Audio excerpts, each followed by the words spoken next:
Welcome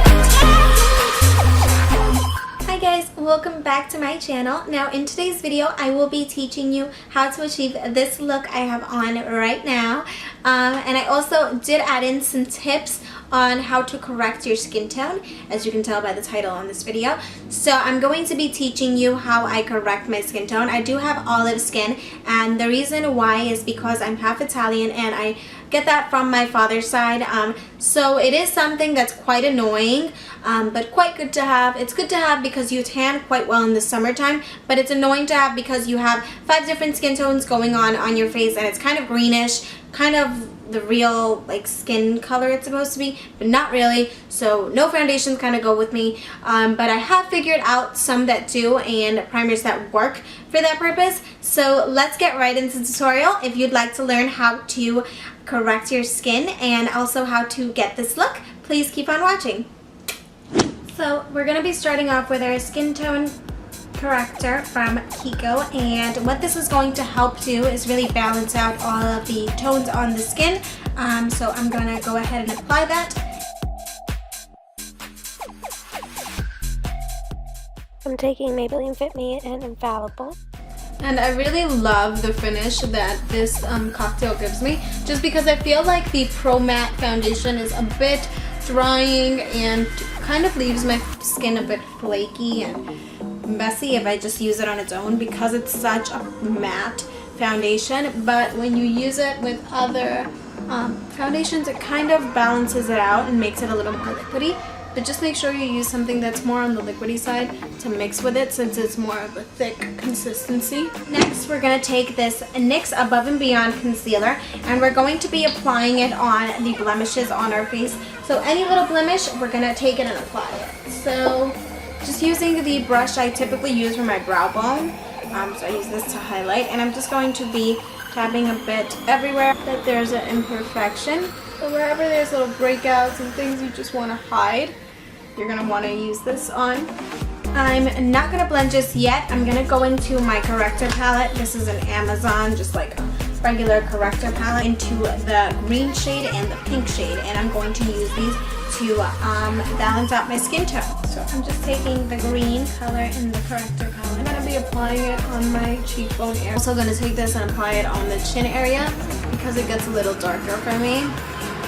Then I'm going to take this into the sides of the nose to make those appear less red. Just use this on top of my brows as well. And we're done. We're out. We're leaving like this. I'm totally kidding. Okay, so now I'm going to take that gunky foundation brush I was using, and I'm just going to blend out those corrector areas. Same process up here. And you're going to notice that bright, weird tone, and it's because of the correctors, but these are going to look really, really good once you put everything on top of it. And the reason I'm doing this on top of my foundation is because I'm going to highlight and contour with concealers, like liquid concealers. So I just want to make it look more flawless. Next, we're going to take LA Girl Pro Concealer in the shade Natural, and we're going to use this on our under eye circles and anywhere else we are going to highlight. I'm just going to be drawing a little triangle and then closing the triangle. I like to use the Rimmel London True Match 2-in-1 Concealer and Highlighter, but I like to use it in 230, which is fair or light, and we can definitely agree that's not a skin tone, but it's going to look really nice and bright on the nose and like running low on it, because I love it. And next we're going to take this little blending brush from Macy's, and you can see that like oranginess kind of disappeared, and that's what will happen with the greens that we put on the face as well, although we put them on top of the foundation. They'll disappear. We're going to take a little bit of Laura Mercier's High Coverage Concealer in shade 4, and we're going to take this on the under eye area, and this is just going to make the under eye area a bit brighter, and it's going to really diminish those dark circles. Finger dabbing motions are the way to go for this concealer. And next I'm going to be using this powder, which I forgot all about. It's a Milani Multitasker Face Powder, and it's in the shade Light Tan 04. And I'm going to be setting my under eye area with this, if I can find my brush. And I like using this on top of the eye as well. And after this I'm going to be setting, so I'm not too worried about it, but I like doing it on the top of the eye because it is important for it to be set. We're going to take the shade Espresso from LA Girl, and we're going to begin to contour. So I'm going to take this right on the cheekbone. You're going to want to blend it. I'm taking a BH Cosmetics powder brush. I've actually never used this for my contour before, but we're going to see what it does. I don't like the finish, so we're just going to go in with it. So I'm just blending the jawline contour backward. You always want to take that backward. This is practically the only part of the contour that you're going to ever take backward or down. Onward, everything else kind of goes up, but this you can take down because this is going to be more of a shadow. So I have a full tutorial on how I contour my jawline. I'll link it below for you guys. But I'm just gonna blend out the temples of the forehead as well.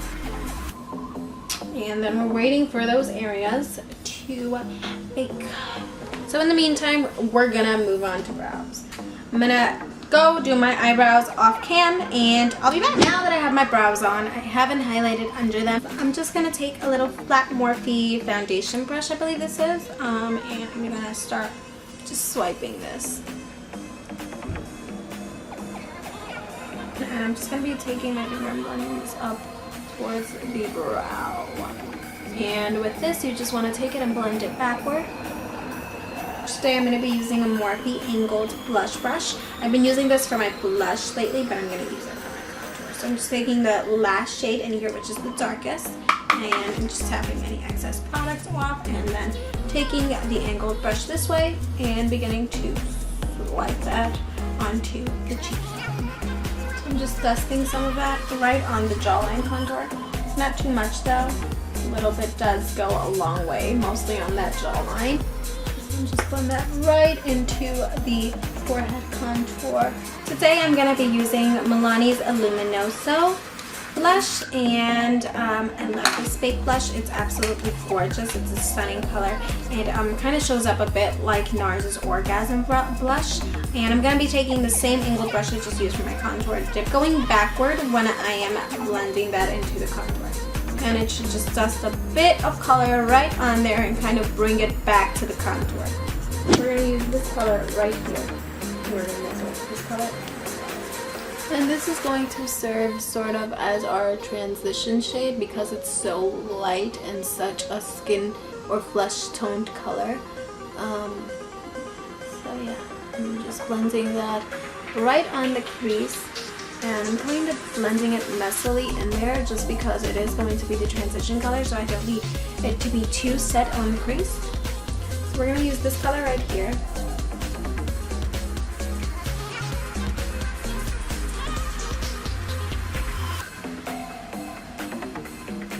Like a brown chocolatey kind of shade. And one trick for your eye shadows not to come out so choppy is holding the brush from back here.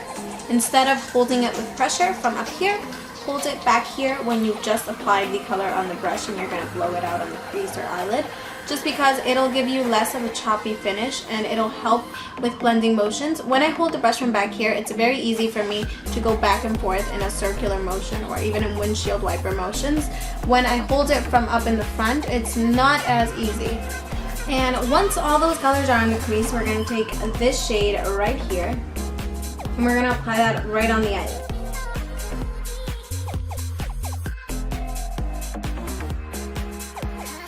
And this is going to be sort of like a base color for the other shimmery kind of color I'm going to put on here, which has a purple kind of pink tone to it. So I just kind of want to put this down here first. I'm going to take a Morphe brush. This is the regular eyeshadow one, and I'm just going to spray it so that the color is super pigmented on there. I don't know if you guys can see it too well, but it's just the shimmery pink shade So I'm just attempting to lightly pack that on because I don't want there to be too much darkness on the eye. I'm just taking this Wet n Wild eyeshadow brush and I'm going to be blending with this. And don't worry if you erase a little bit of the pigment because we're going to go back in. And I want to add something a little more shimmery to the eye, so I'm going to go into my Revealed Coastal Scents 2 palette. I'm going to take this light shade right here in the middle and take it with my finger and then take it on the eye. Other eye. Excuse my angles, I'm a lefty. I'm going to take this Wet n Wild brush and just make sure I go over any lines that are above the crease. And next we move on to our eyeliner. So I'm going in with my Stila Stay All Day eyeliner. I love this stuff. It literally does stay all day. So I'm just going to start at the end of the eye, just like that. And I'm going to build right in the center. And then I'm going to want to connect that to the line I drew. So I'm going to go ahead and put on my lashes off camera and I will be back. Okay, so I plopped on my lashes and I put on a little white eyeliner. Take the Revealed Coastal Scents palette and I'm actually going to take the brown shade in here and I'm going to tight line with the black one in here, and then I'm going to kind of blow this out right under, and this will be right on the waterline or under the bottom lashes, and it's going to give it a really pretty effect. I'm going to take something flat and pointed like this. This is a BH Cosmetics brush. I'm going to go into the black color, and I'm just going to really bring this into the lash line so that it kind of looks like an eyeliner. Take that brown shade. We're going to take it right under and just sweep it right under. And if you'd like, you can take a little more until you really see that shadowing effect. I don't like taking too much under the eye because I have quite small eyes. So I'm taking this voluminous L'Oreal waterproof mascara, kind of one of my holy grail foundations. But this is totally foundation. Mascaras, yeah, so we're gonna use it on this one. And we're going to move on to the lip. I'll wipe some lip balm off because I always do that before I start lining my lips. I feel like it helps a lot. I think I want to do like, I don't know. This is actually, I think, an eyebrow pencil, but it looks really nice when you move it into a nude. So I'm taking a brown shade, and then we're going to take a nude lip gloss, and we're going to apply it all over the lip. And this is going to give a really pretty illusion and kind of lip combo to lips. I'm taking MAC lip gloss, and this is in the shade Underage, and I'm going to apply this all over the lips, on the top as well. And I know that looks super insane, but we're going to take a lip brush and we're going to blend this out, and it's going to create a really pretty lip. So this is a really pointy kind of lip brush. My other lip brushes are dirty, so we're just going to work with this one. And really, it doesn't matter what kind of brush you use. You're just going to blend. And if you feel like that's a bit too light and you want to go back in with the brown, you can always do that, and it'll create a bigger, even bigger pout or illusion of your lips. So that's that, and next we're going to take some highlight right on the Cupid's bow. I think we're pretty much done, guys. That took 3 years.